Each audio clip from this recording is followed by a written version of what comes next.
So sit back, relax, and ladies and gentlemen, let the Real American Cabaret present 5 Points, Big Shiny Shoes.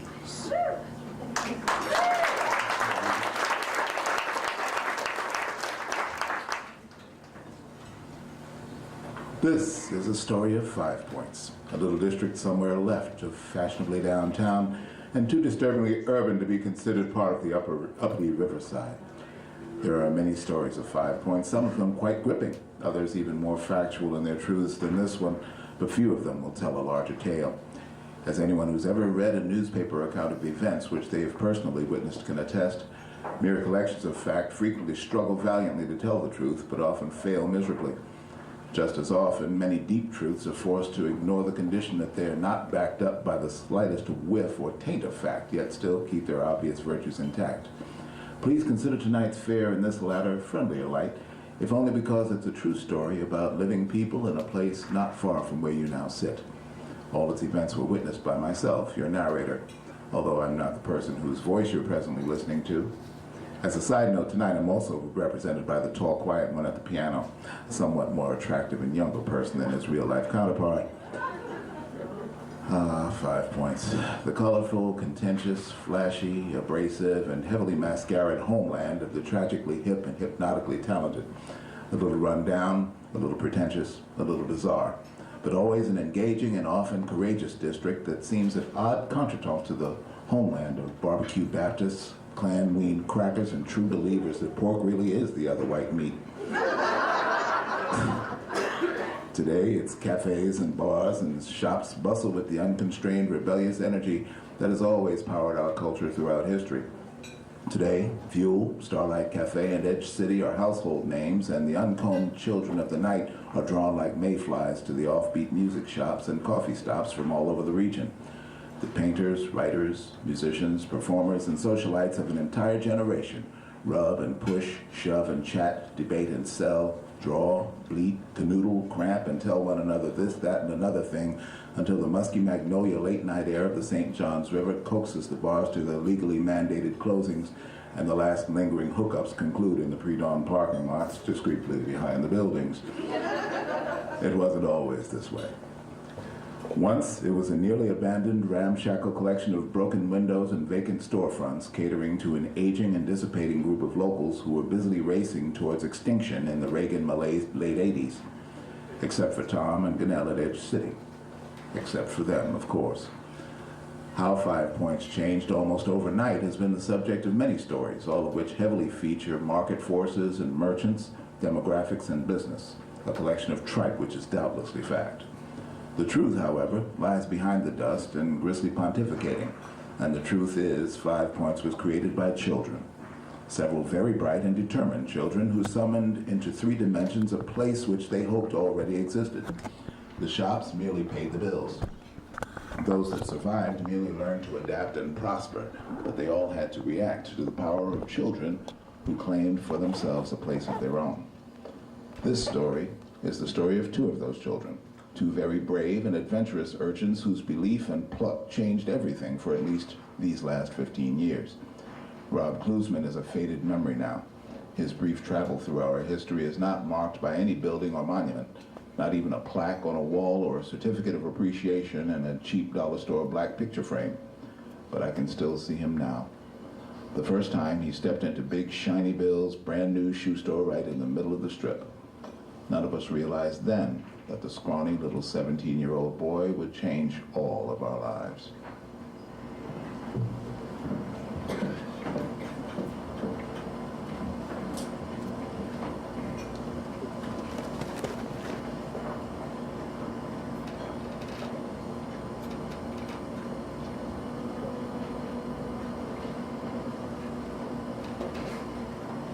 There was a boy,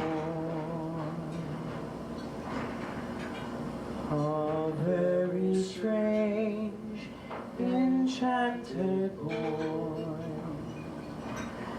They say he wandered very far, very far, over land and sea.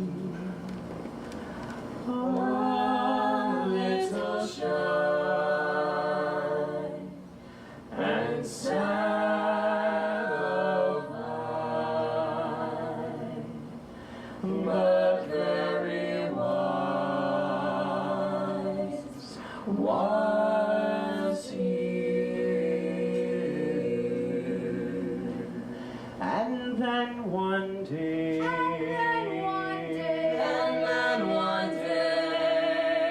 one magic day, he passed my way. And while we spoke of many things, fools and kings, this he said to me.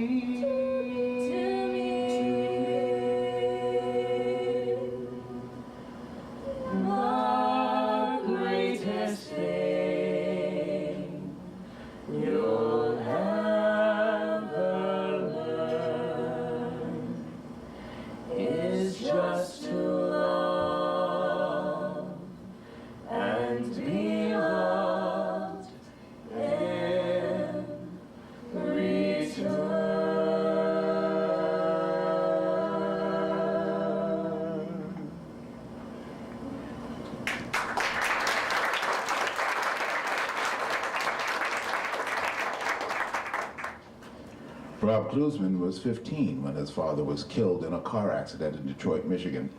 Overnight, a happy little family went destitute. Next stop, Orange Park, Florida. With no options, his mother became a truck driver and went on the road to make a living for herself and 3 children.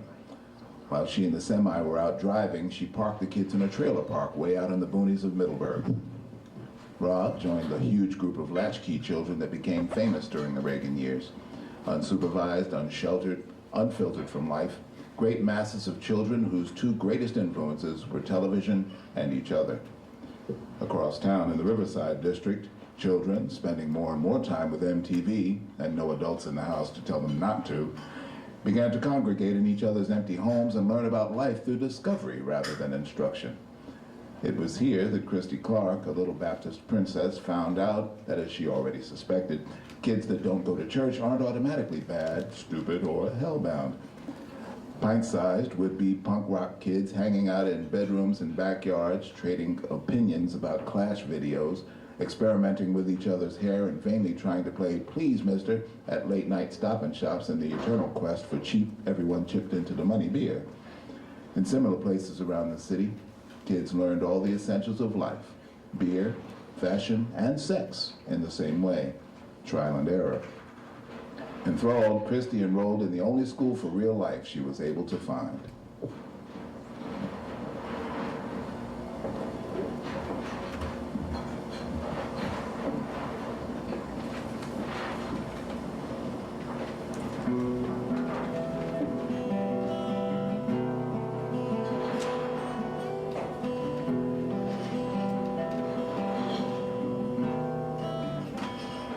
You're just 15.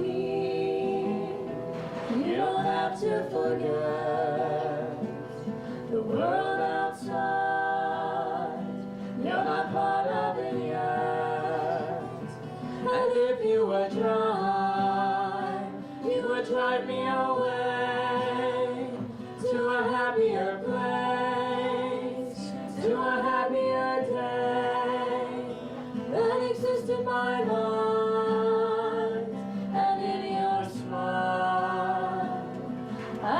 Escape there just for a while, only 15.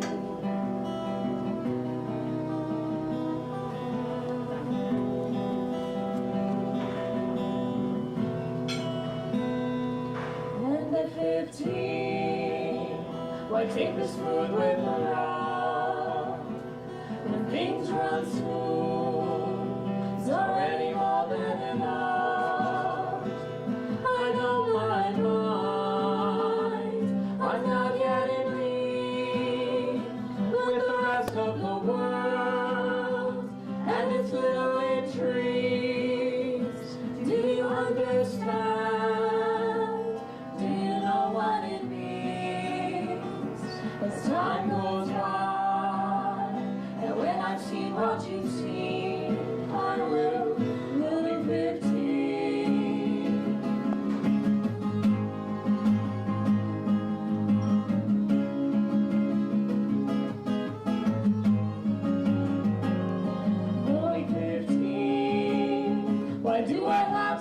defend the feelings inside.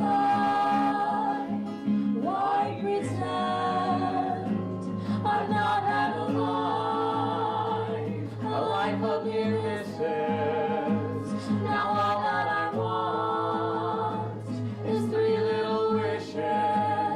I want to see with your eyes, I want to smile with your smile, I want a nice surprise every once in a while. I want to see with your eyes, I want to smile with your smile, I want a nice surprise every once in a while. Only 15.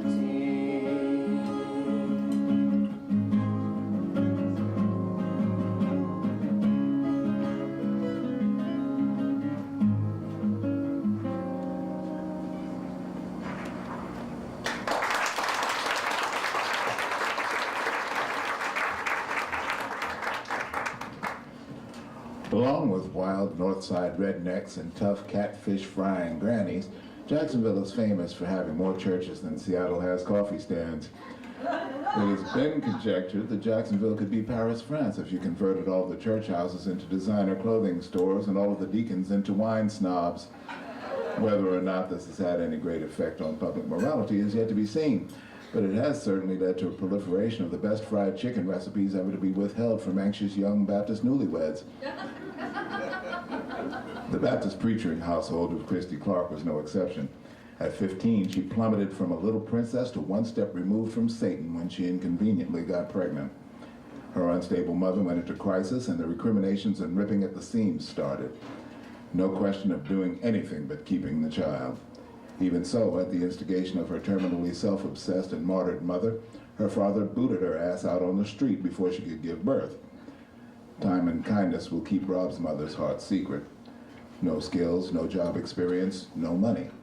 3 kids and a need to eat, and the long, endless, ever so lonely miles of the road as she shipped loads back and forth, putting distance between her and the catastrophe that became her life. She offered no apologies to the kids. Hard luck life was her basic philosophy. In the meantime, she had to make ends meet. While she was on the road, she hoped that television would be enough.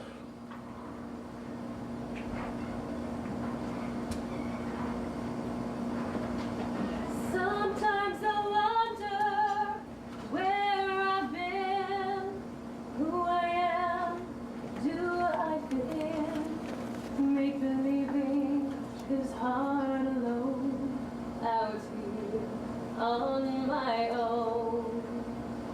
We're always proving who we are, always reaching for that rising star to guide me on and shine me home, out here on my own. When I'm down and feeling blue, I close my eyes so I can be with you. Oh baby, be strong for me, baby, belong to me.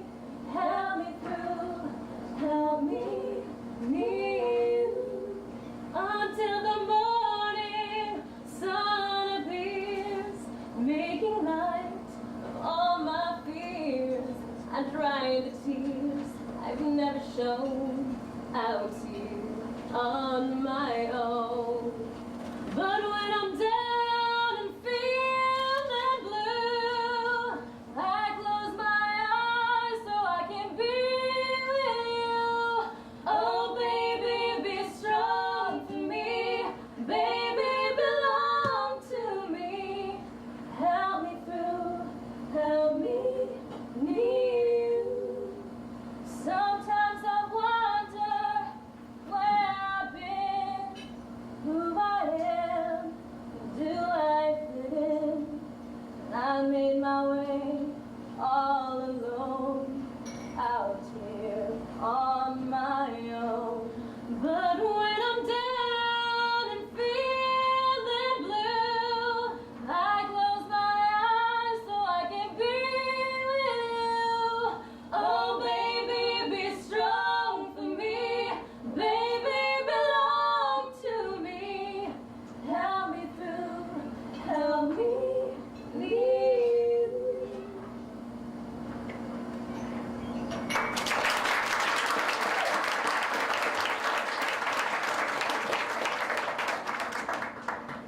What is there to say about life in the pre-microwave, pre-cell phone, pre-internet trailer parks of the 1980s?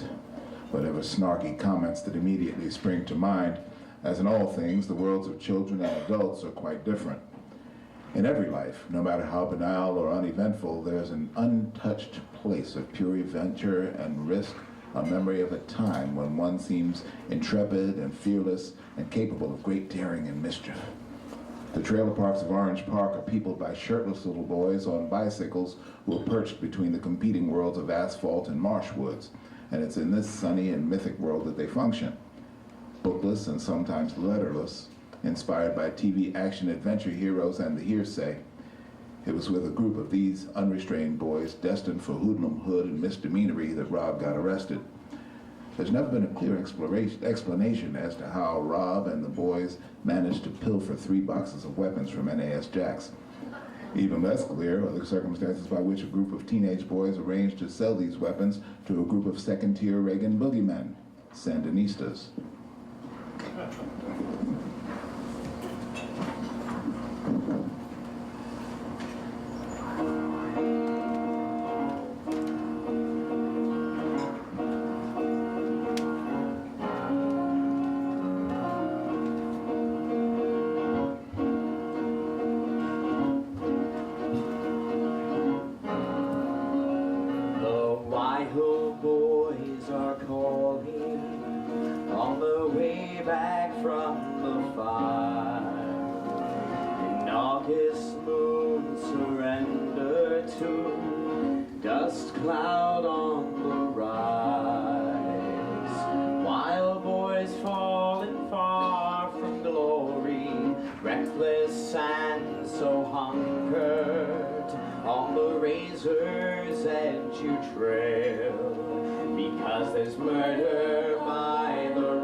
Bloodstain for your pain, and your telephone's been ringing while you're dancing in the rain.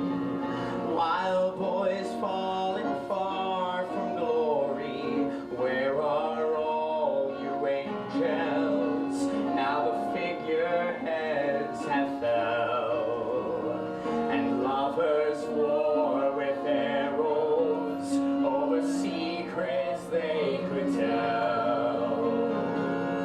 They try to tame you, looks like they'll try again. Wild boys never lose it, wild boys never chose this way. Wild boys never close your eyes, wild boys always shine.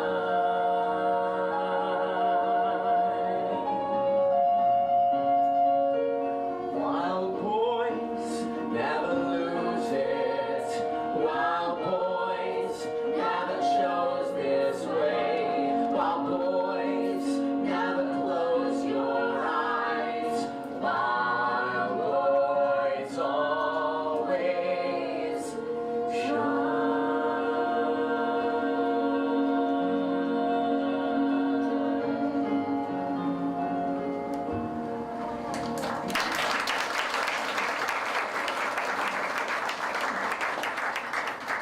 With Rob's arrest, his mother came home, angry and anxious both at the situation and the interruption in working.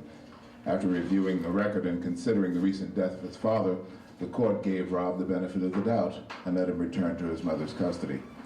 Rob's mother made the only decision available to her. With trailer payments in arrears, it was time to get back on the road. To better keep his interest at home while she drove, she paid the exorbitant cable TV installation and brought HBO and Cinemax out to the trailer.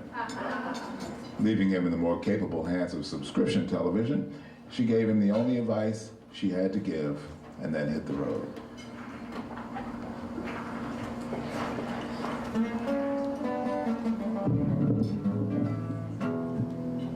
Carry on my wayward son, there'll be peace when you are done.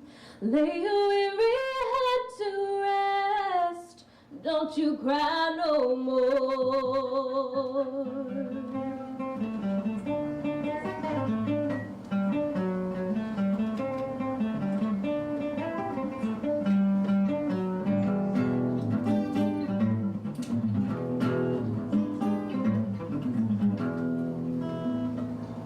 Once I rose above the noise and confusion, just to get a glimpse beyond this illusion. I was soaring never higher, but I flew too high.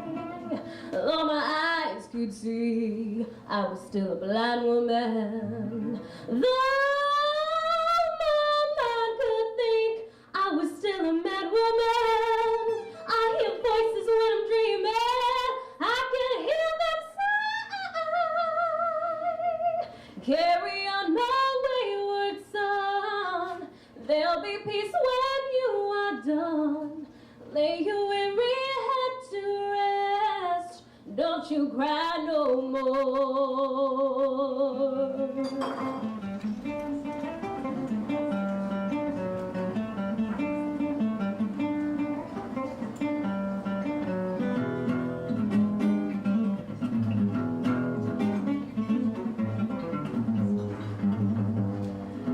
Masquerading as a woman with a reason. My charade is the event of the season. And if I claim to be a wise woman, well, it surely means that I don't know. On a stormy sea of moving emotion, tossed about like I'm a ship on the ocean. I set a course for winter fortune, but I hear the voices say, carry on my wayward son, there'll be peace when you are done. Lay your weary head to rest, don't you cry no more. Don't you cry, don't you cry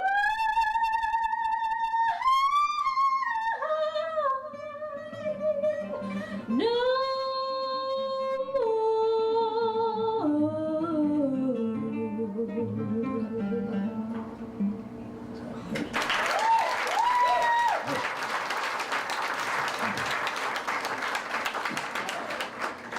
It was in the crucible of her pregnancy that Christy Clark found her strength. Say what you will about true love and responsibility and the importance of caution and charity. When push came to shove, she found out how truly alone she was at 15. Christy stayed with the family of the father for a while, only to find out that there really hadn't been anything approaching love between her and the boy who was about to become the father of her child. Under the circumstances of being thrown out of her home, it had seemed possible that she would wed the father and then live happily ever after. But he fell in love with someone else almost immediately. They tortured each other. Disappointed by parents, church, and lover, Christy looked across the years and faced the spectacle of her mother's despised victimhood and helplessness. It was then that she discovered her lifelong contempt of people who find reasons not to live up to the obligations they commit to.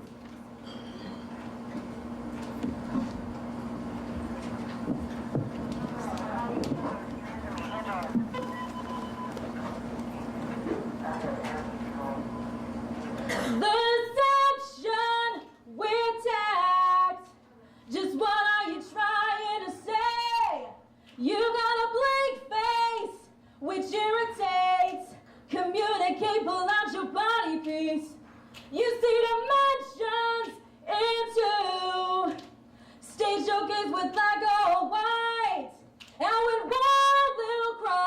to shots, grit your teeth. You're up for cover, so discreet. Why don't they do what they say what they mean? Well, one thing leads to another. You told me something wrong, I know I listened too long, but then one thing leads to another. The impression that you sell passes in and out like a scent, but the long face that you see comes from living close to your fears. If this is up, well, I'm up, but you're running out of sight.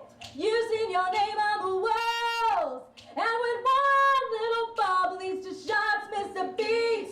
You're up for cover in this heat. Why don't they do what they say what they mean? One thing leads to another. You told me something wrong, I know I listened too long, but then one thing leads to another. Yeah. One thing leads to another. Now it's easy to believe somebody's been lying to me, but when the wrong word goes in the right ear, I know that you've been lying to me. And it's getting rough off the cuff, I got to say enough's enough. Bigger the harder he falls, and when the bulge on the throat is like the wrong antidote, you're up for cover in this heat. Why don't they do what they say what they mean? One thing leads to another. You told me something wrong, I know I listened too long, but then one thing leads to another. Yeah. Oh, one thing leads to another. You told me something wrong, I know I listened too long. And one thing leads to another.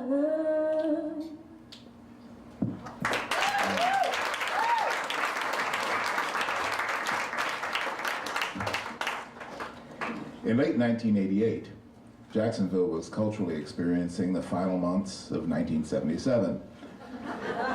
While the gay bars and a couple of nightclubs were at least playing music that seemed suspiciously current, under the clear light of day, the bold new city of the South was still working its way to the bigger, better, stapled-together sheetrock paradise of Bay Meadows and the pretentious, canned upper-classiness of the Bombay Bicycle Club. Once the collective psyche of Jacksonville had absorbed and gloried in the swanky cocaine-infused stupor of the disco-fantastic 1976, it then clung to Chaka Khan, Taylor Dane, Michael Jackson, and all the rest of the pantheon of cheesy 80s contemporary pop like death itself. It was ill-advised, to say the least, to be both punk rock and outside at the same time within 20 country miles of the West Side. San Marco notwithstanding, punk rock and alternative kids were confined to cars and houses, jamming out to Sisters of Mercy and The Cure with enthusiastic gloom and angst while driving in sticker-encrusted cars to the far-flung shops that catered to them. Walking outside during the day got soda cans thrown at you from cars and puddles deliberately splashed on you if it was raining.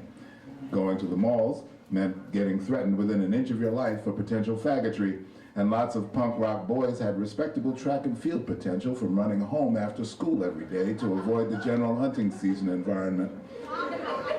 It was apparently an unwritten rule that there could be exactly one business that catered to punk kids for every 70 square miles of Duval County property. Einstein A Go-Go at the beach, the Crypt in Murray Hill, Robert Goodman in Arlington, and Edge City in Riverside. It was physically impossible to visit all of them in the same day. Naturally, everyone wondered why all of the punk rock girls seemed so bitter.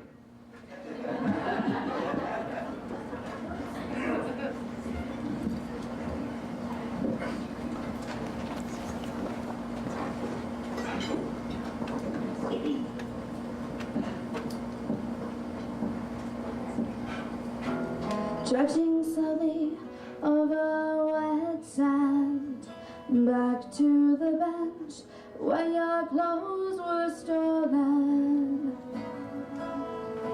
This is the coastal town that they forgot to close down. Armageddon, come Armageddon, come Armageddon, come. Every day is like Sunday. Every day is silent and gray. This is the coastal town that they forgot to close down. Armageddon, come Armageddon, come Armageddon, come. Hide on the promenade, watch a blue sky. How I dearly wish I was not here in the seaside town that they forgot to bomb. Come, come, come, nuclear bomb. Every day is like Sunday. Every day is silent and gray. This is the coastal town that they forgot to close down. Armageddon, come Armageddon, come Armageddon, come. Trudging dead over pebbles and sand, and the strange dark lands on your hands. None of the coast hands, well, they forgot to close down. Armageddon, come Armageddon, come Armageddon, come. Every day is like Sunday. Every day is silent and gray. This is the coastal town that they forgot to close down. Every day is like Sunday. Every day I'm silent and I'm gray.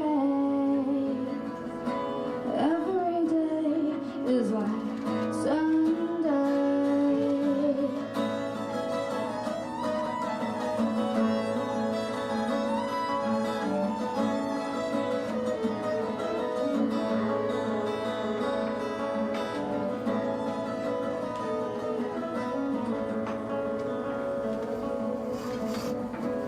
Every day is like Sunday.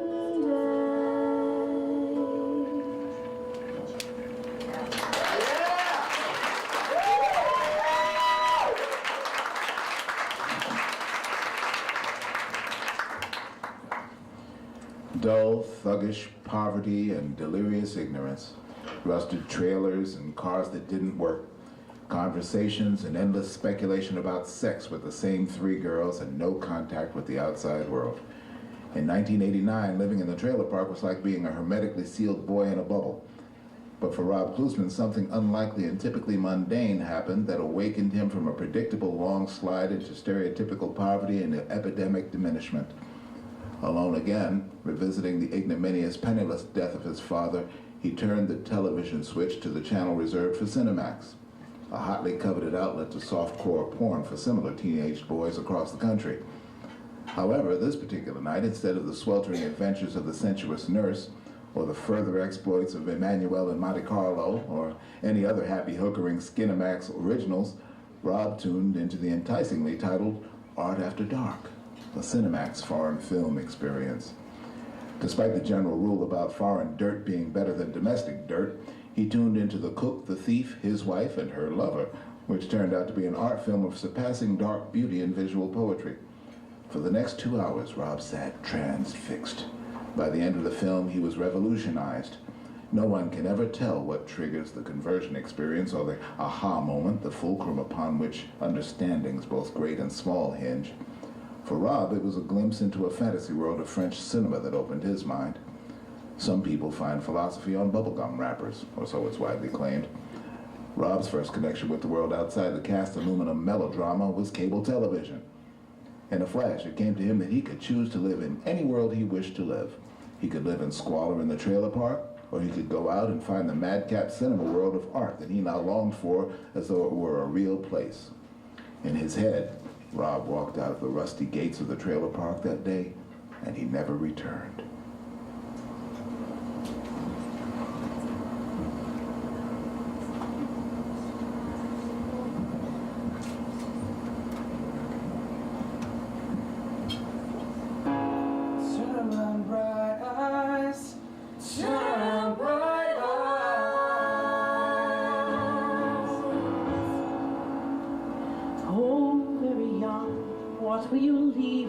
This time, you're only dancing on this earth for a short while, and though your dreams may toss and turn you now, they will vanish away like your dad's best jeans, denim blue fading up to the sky.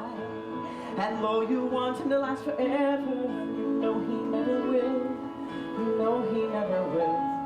And the patches make the goodbye harder still. Turn around, bright eyes, turn around, bright eyes. What will you leave us this time? There'll never be a better chance to change your mind.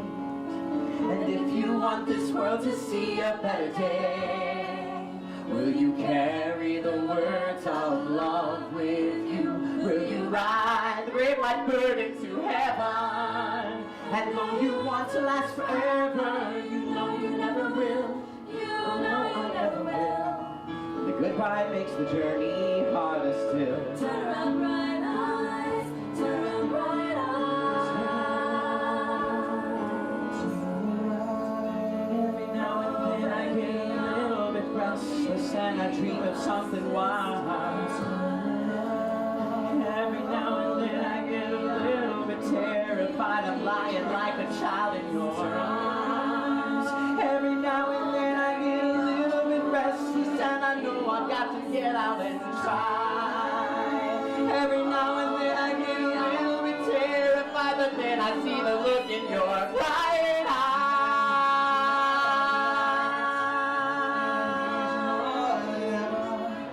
I need you now tonight. Turn around right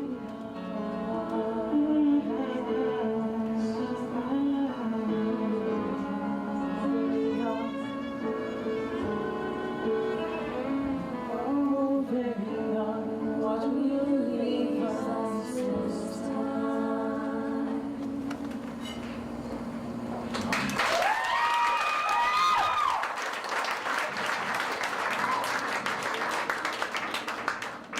Meanwhile, things were happening in 5 Points.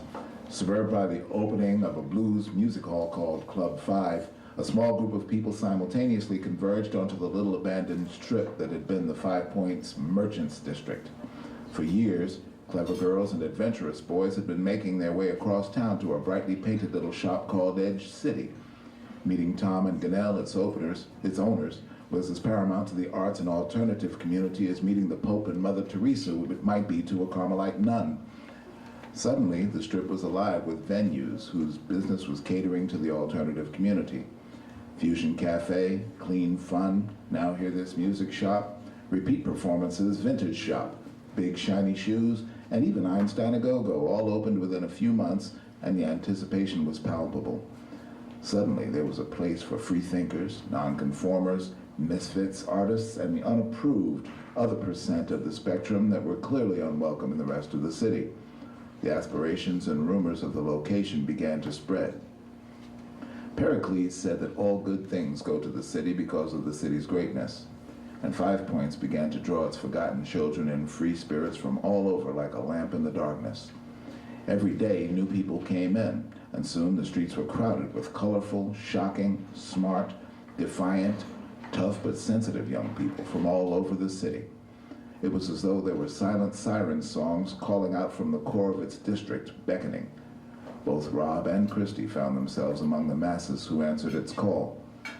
That day, in big shiny shoes, he volunteered to write for a small, witty review publication, and thus aligned himself with a venue that he would turn into an engine of cultural change.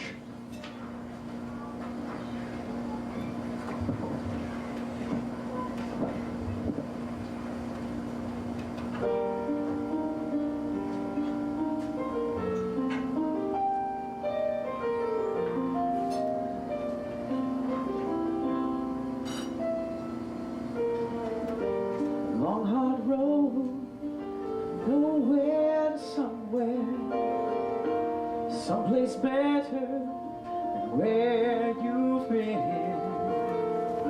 A coffee machine that needs some fixing in a little cafe just around the bend. And I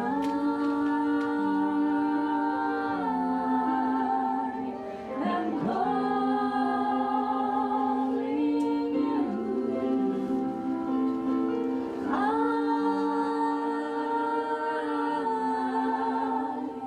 am calling you.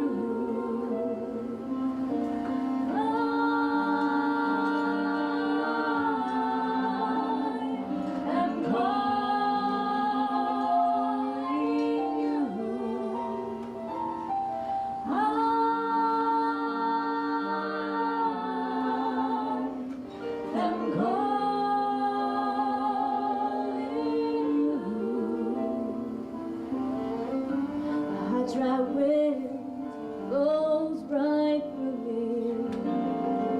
My baby's crying and I can't sleep. And we both know a change is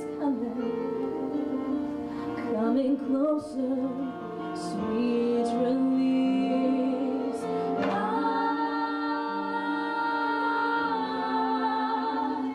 am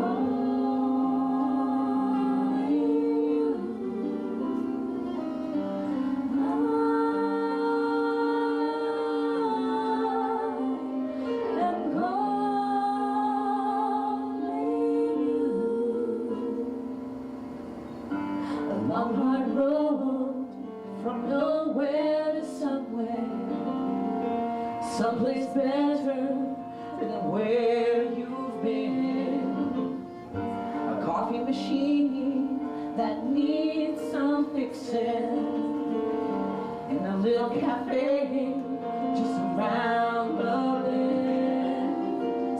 A dry wind blows right through me.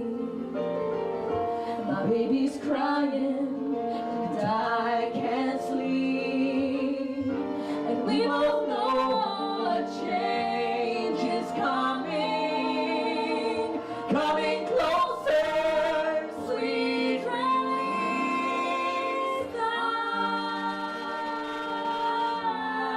I am calling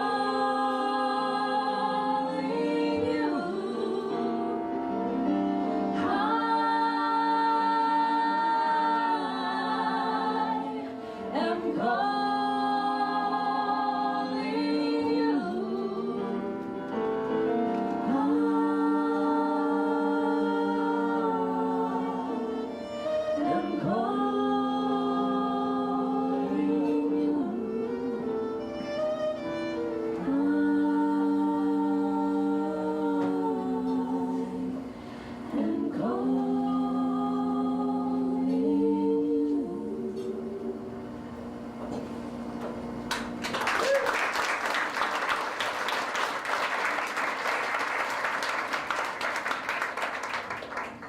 To all the newcomers, 5 Points felt like a homecoming, at last. Surrounded by kindred spirits, there was something akin to joy in those days, a feeling of community and family. Big clunky shoes became part of the uniform. Nana, Fluvogs, Doc Martens, huge impossible shoes with absurd colors and clown-like appearances. Club 5 was overrun with dancers demanding alternative dance music. It changed its format. The whole neighborhood did.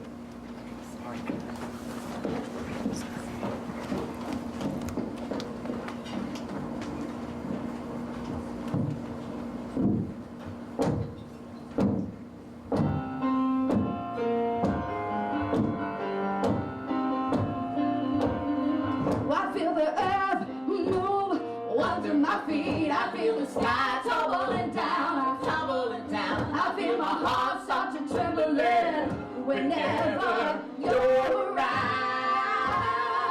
Oh baby, when I see your face, now as the month of May. Oh darling, I get tempted when you look at me that way. I feel the earth move under my feet. I feel the sky tumbling down, tumbling down. I feel my heart start to trembling whenever you're around.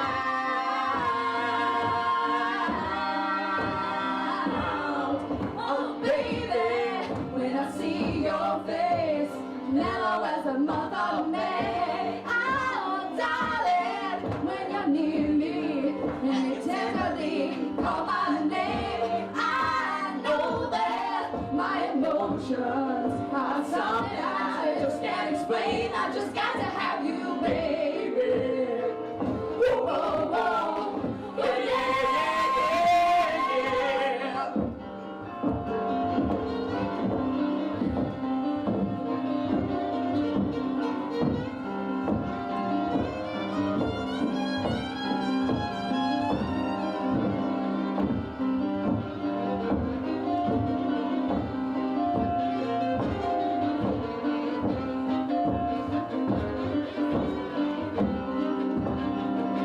Oh, darling, when you're near me and you tenderly call my name, I feel the earth move under my feet. I feel the sky tumbling down, tumbling down. I feel my heart start to trembling whenever you're around.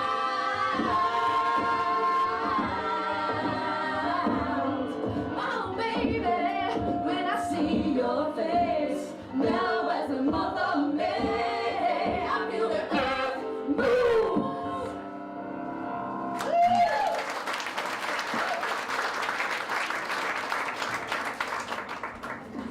Christy Clark rented a small apartment right behind the little district and immediately painted the floors fuchsia and the trim bright yellow. She had already developed her trademark habit of sleeping only 4 or 5 hours a night and keeping her hands impossibly busy in every waking moment. Painting, sewing, assembling, designing, cutting, and voraciously devouring all the life that she could put on her plate. She was like an impossibly wound machine, whirring through the clubs and cafes, connecting and charming the socks off of anyone in her vicinity. She found a counterpart in the strikingly stylish Ganelle Humphreys, the acknowledged queen of hip in Jacksonville. Ganelle was and is noted for exquisite taste and stylishness and is something of an icon in her own right. Over the years, her home has been transformed into a spotless, perfectly finished, minutely detailed deep museum of the finest art and talent that has briefly graced 30 years of support and collection from the brief stay of artists here on their way to larger cities. Like all the other aspiring girls, Christy was drawn to Ganelle as an inspiration. Of all the stylish young women who learned from her example, the young mother was the quickest study.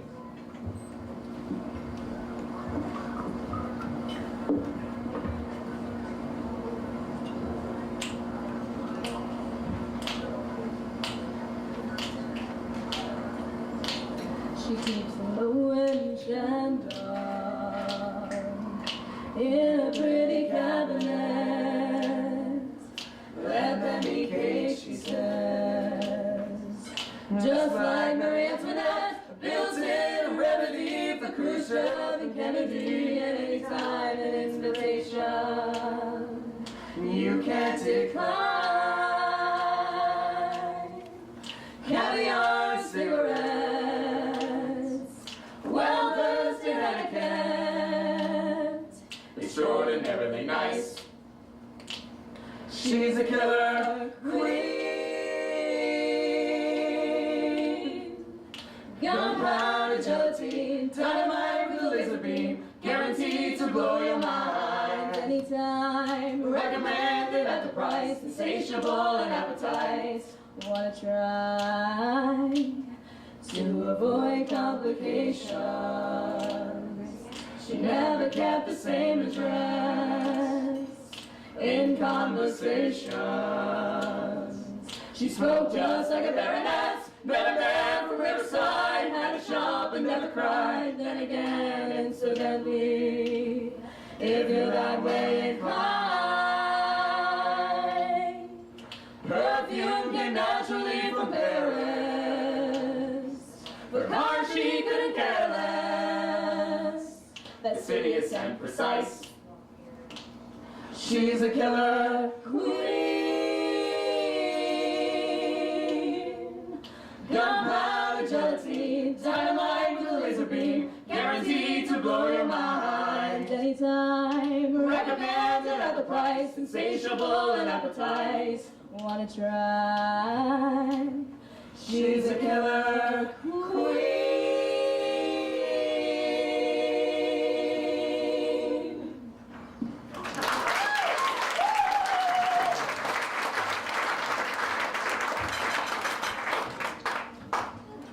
5 Points was eager to express its own identity.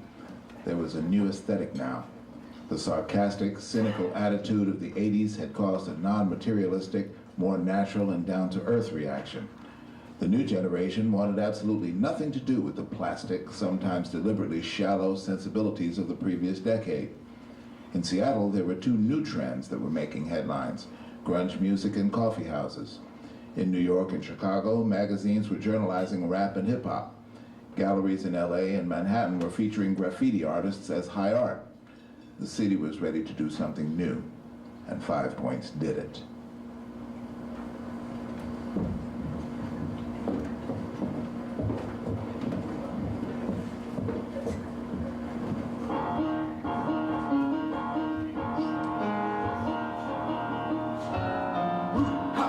To your credit and the 13 faces you've created.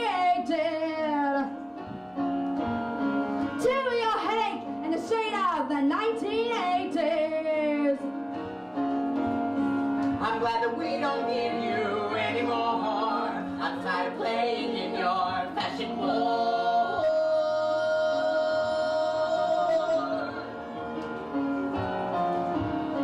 To the nights and the trend setting in your head. Radios from youth clubs already dead. I'm glad that we don't need you anymore. I'm tired of fighting in your fashion wars.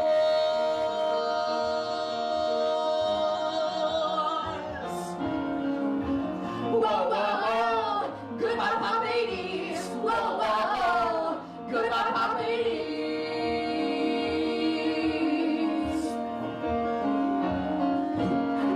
To your headache and the million faces you've created. To your subscription and the million copies of the 1980s. I'm glad that we don't need you anymore. I'm tired of losing in your fashion wars.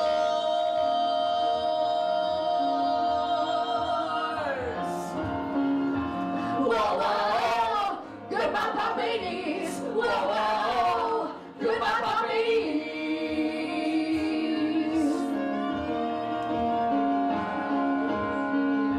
Whoa, whoa, goodbye, pop ladies. Whoa, whoa, goodbye, pop ladies.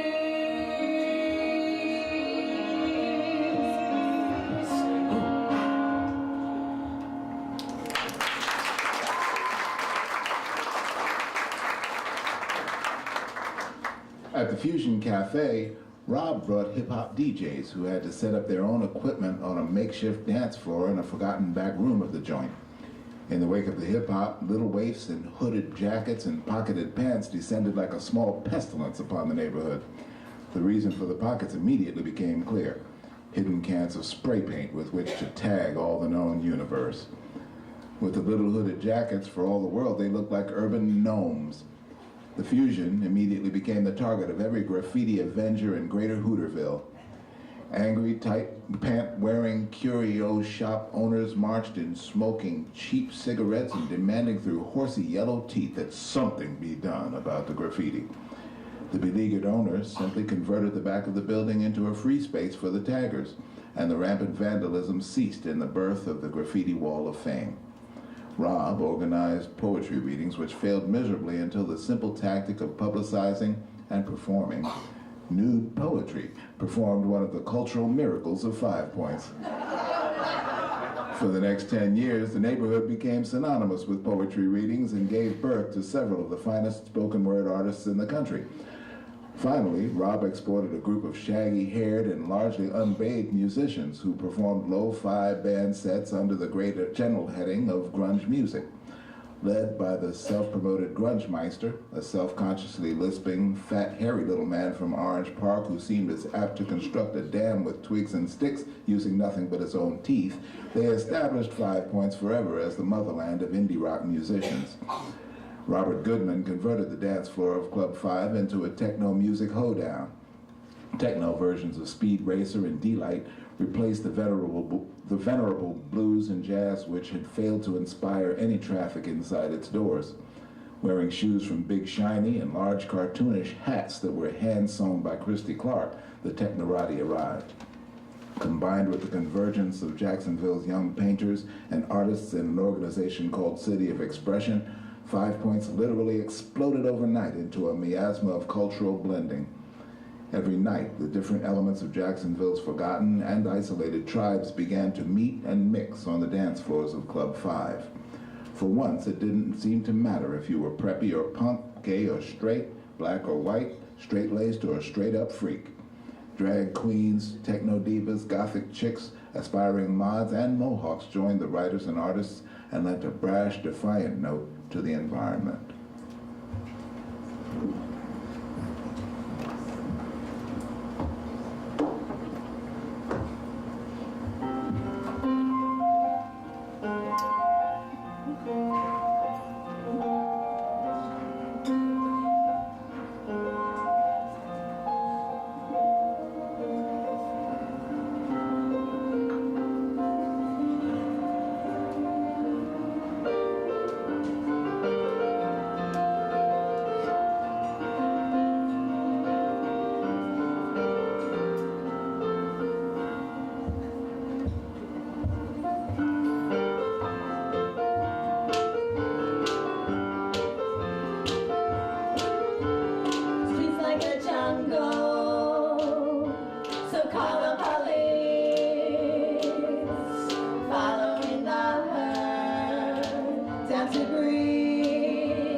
Within 8 months, the streets were filled with the raucous activity of pop and fine culture. Being responsible for much of the hubbub, Rob found himself the subject of microscopic scrutiny and speculation. His closeness with the owner of Fusion was one of the widest subjects of discussion. At 18, his appetite for intellectual excitement and casual eroticism had only begun to blossom, and his never-ending search for fulfillment made him more and more restless. Rod had an odd, quiet, seductive quality that made him the successful champion of many an incidental conquest, and in this basically hedonistic quality, he was matched in skill and intensity by the intrepid Miss Clark. In an arena crowded with contenders, the unapologetically seductive quality of the two naturals was endlessly discussed, but not too harshly, if only because such discussion generally led to inconvenient personal connections on the parts of nearly all the usual gossips. Undaunted, if not unaware, the two of them were not at all unlike the rest of the lifetime repressed five-pointers who suddenly found themselves in an environment of libertine permissiveness.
Try to hold the rising floods that fill my skin. Don't ask me why I keep my promise. Melt your ice. So you wanted to dance, and I asked you to dance, but fear was in your soul. Some people call it a one-night stand, but we can call it paradise. Don't say a prayer for me now. Save it till the morning after.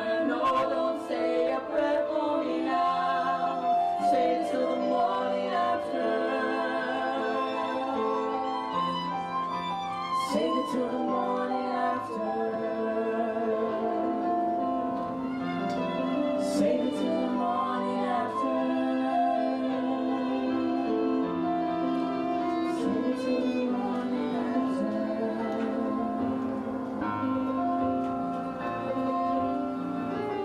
Save a prayer till the morning.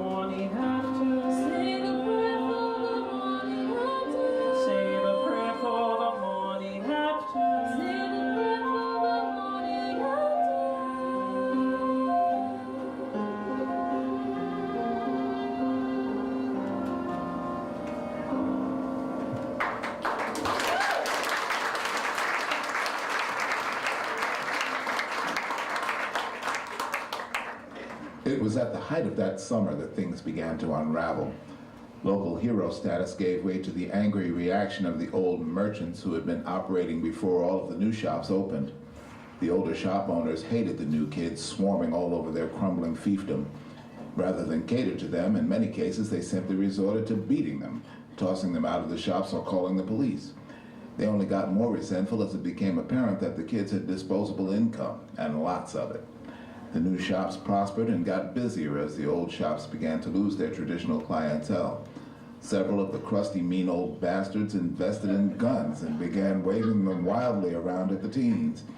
Tensions heated up as they began to attempt to close the new businesses. Tempers flared internally, but to all outward appearances, the district kept growing and becoming more and more popular. Rob began to doubt what he was there for. The owner of the Fusion became more and more demanding on his time and energy as he began to doubt he would survive the struggle between the merchants. But still, everyone put a smiling face to the public and hoped for the best.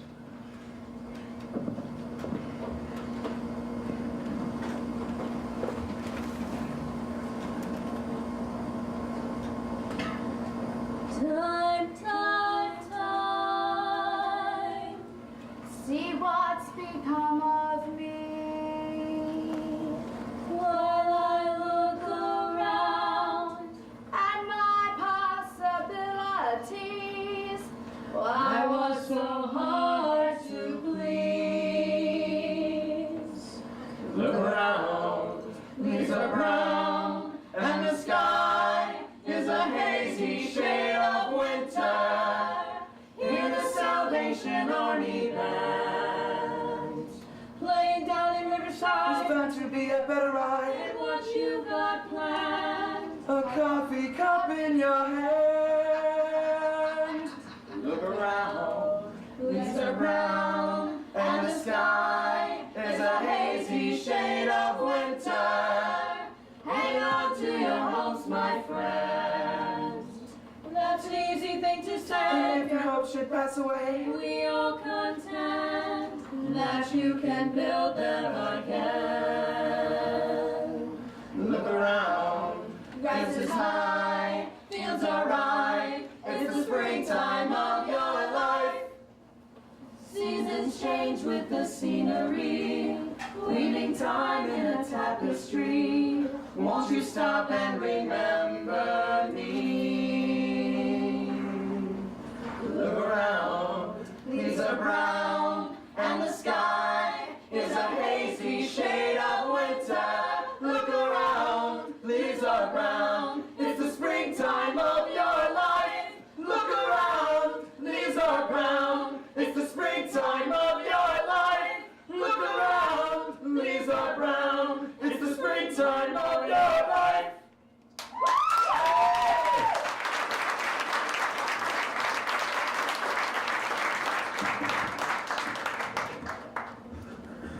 Finally, there came a day, a year after opening, that Rob realized that there was nothing else that he could do. Everything had happened so quickly, so boldly, that no one had considered natural limits. Every night was already filled with activity, sometimes 3 events in the course of the evening. Nothing could conceivably be booked that wasn't already on a waiting list. Having drawn together in an orgy of good intentions and optimism, it hadn't occurred to any of the new merchants that opposition might arise. There were defections at their meetings, and some of them felt that a sacrifice to the older merchants might calm down the unrest and high tensions. The owner of the Fusion felt betrayed. Like Christie, he possessed a well-known work ethic and went into overdrive to make things work. He demanded more of his 18-year-old protege than most 40-year-old professionals. Finally, they came to a parting of the ways. Christie began to feel overexposed. The endless rounds of promoting her business at the clubs and events was beginning to take its toll. She felt disconnected from her daughter. They began to realize that they were losing their faith in the future.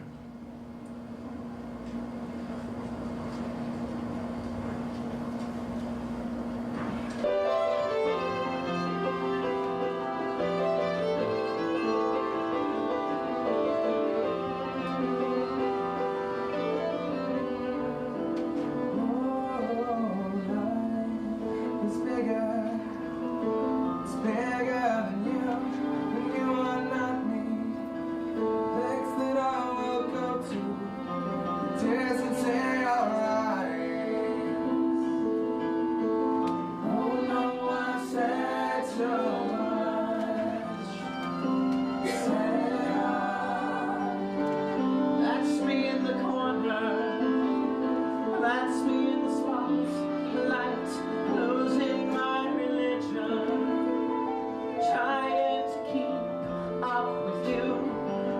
I don't know if I can do it. Oh no, I've said too much, haven't said enough.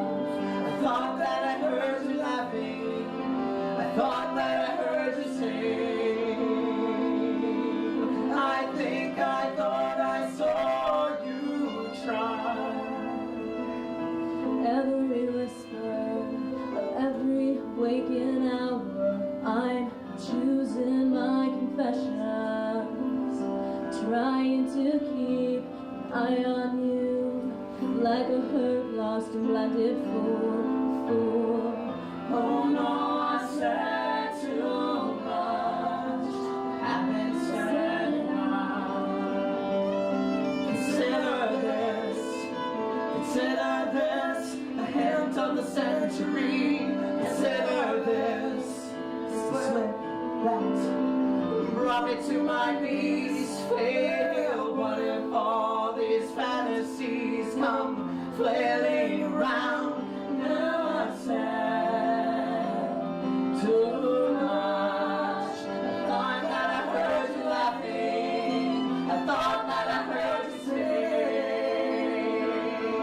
I think I thought I saw you try.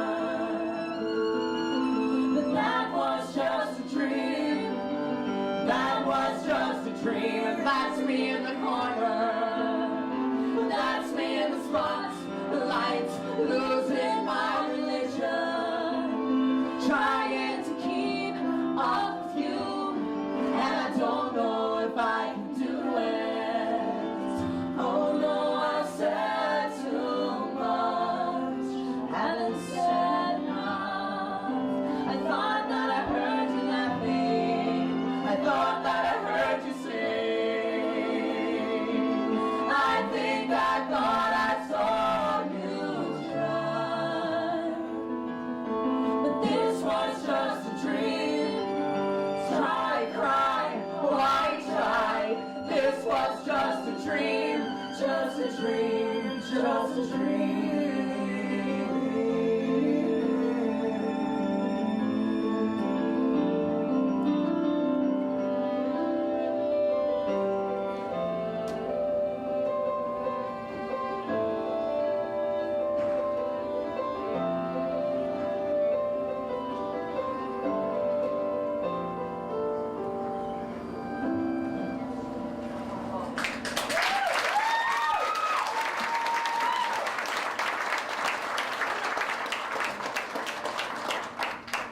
One day they realized that they personally couldn't live up to the demands placed on them by the hardest taskmaster of all, themselves. Rob was discontented with the overwhelming success of his childish, Cinemax-inspired dreams. He wanted to see the world. I was heartsick and exhausted. Everywhere I looked seemed difficult, and all the while, Christy was watching and learning from all of us, taking what worked and noting the silly mistakes that we made. When we were all gone, it was she who would carry the torch forward, I realized later. Christy, with her hats and her nervous energy and her unfillable sleepless hours and nights. Funny that I never realized it at the time. None of us did.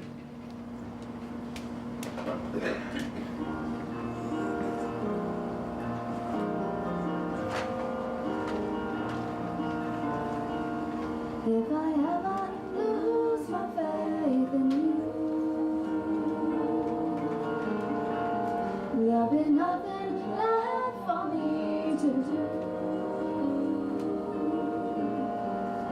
If I ever lose my faith in you, there'll be nothing left for me to do. You can say I lost my faith in science and progress. You can say I lost my belief in the Holy Church. And you can say I lost my sense of direction. You could say all of this and worse, but if I ever lose my faith in you, there'll be nothing left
of science. It didn't go from a blessing to a curse. And I never saw no military solution that didn't always end up as something worse. If I ever lose my faith in you, there'll be nothing left for me to do. If I ever lose my faith in you, there'll be nothing left for me to do. If I ever lose my faith in you, there'll be nothing left for me to do. What else should I be? On apologies. What else should I say? Everyone is gay. What else should I write? I don't have the right. What else should I be? All apologies. In the sun, I'll be as one. In the sun, I'm buried.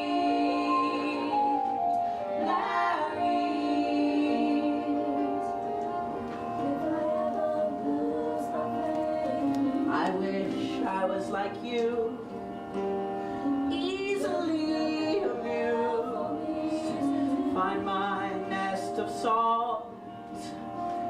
Everything's my fault. I'll take all the blame. Aqua sea foam shade, sunburn with freezer burn, choking on the ashes of her enemies. In the sun, I'll be as one. In the sun, I'm buried, buried, buried, buried, yeah.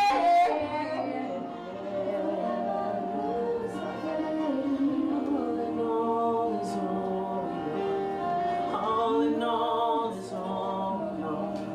All in all is all we know. All in all is all we know. All in all it's all we got. All in all it's all we got. All in all it's all we got. All in all it's all we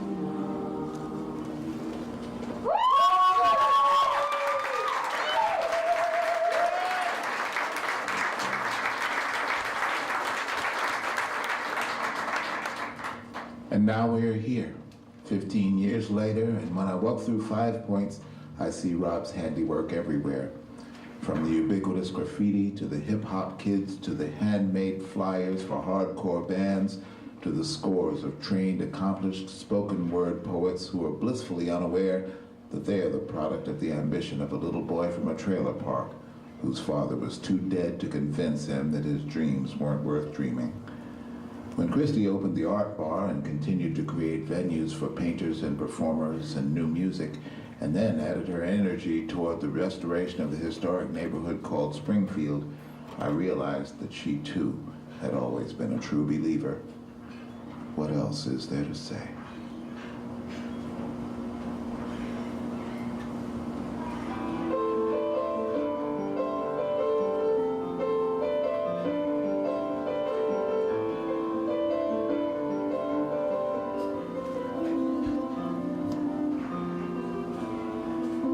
I'm alone with you,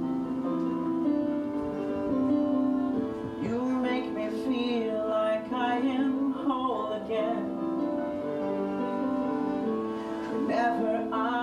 alone with you. You make me feel like I am home again.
Well, ladies and gentlemen, the Real American Cabaret, Big Shiny Shoes.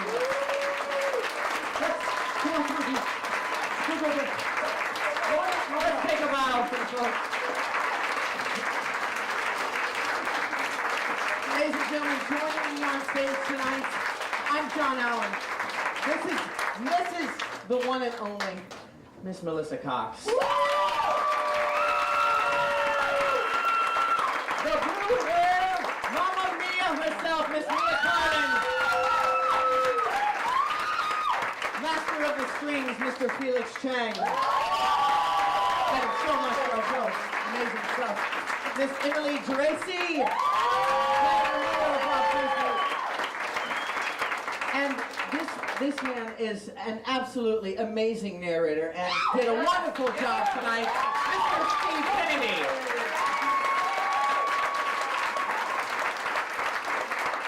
The music arrangements, as well as the music direction, piano, guitar, and vocals, Mr. Brennan Papke. The backbone of the cabaret.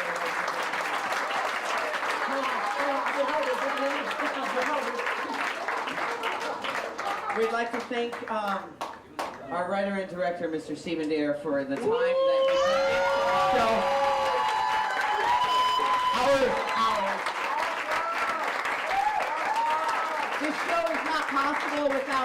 without a lot of work and us and these people pouring over music. And I just want to thank you guys for like doing this, and thank you all for making this night so much fun tonight. Thank you so much. We want to close out the night with one final song we like to end our cabaret with. It's a little U2 chorus, and it's called "I Still Haven't Found What I'm Looking For."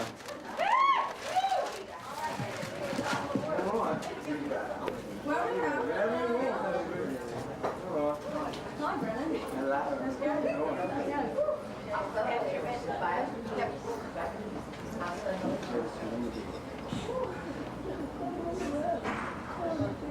That's good.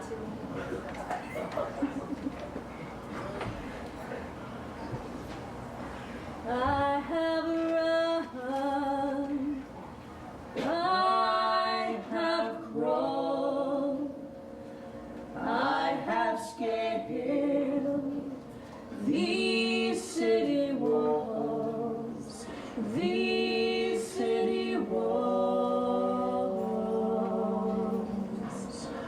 only to be with you. But I still haven't found what I'm looking for. No, I still haven't found what I'm looking for. I have kissed honey lips, felt the healing in her fingertips. It burned like fire, this burning desire. I have spoke with the tongue of angels. I have held the hands of the devil. It was warm in the night. I was cold as a stone, but I still haven't found what I'm looking for. No, I still haven't found what I'm looking for. I believe in my kingdom come, when all the colors will bleed into one, bleed into one. But yes, I'm still running. You broke the bonds and you loosened the chains. You carried the cross and my shame, and my shame. You know I believe it, but I still haven't found what I'm looking for. No, I still haven't found what I'm looking for. No, I still haven't found what I'm looking for.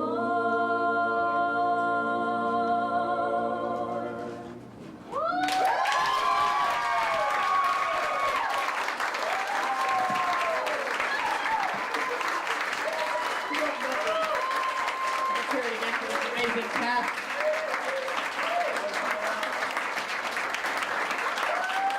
Thank you to our narrator, Melissa Cox, for saving the show tonight. Thank you all. Tell some folks we do the Real American Cabaret every first Friday of the month. And thank you. Love you.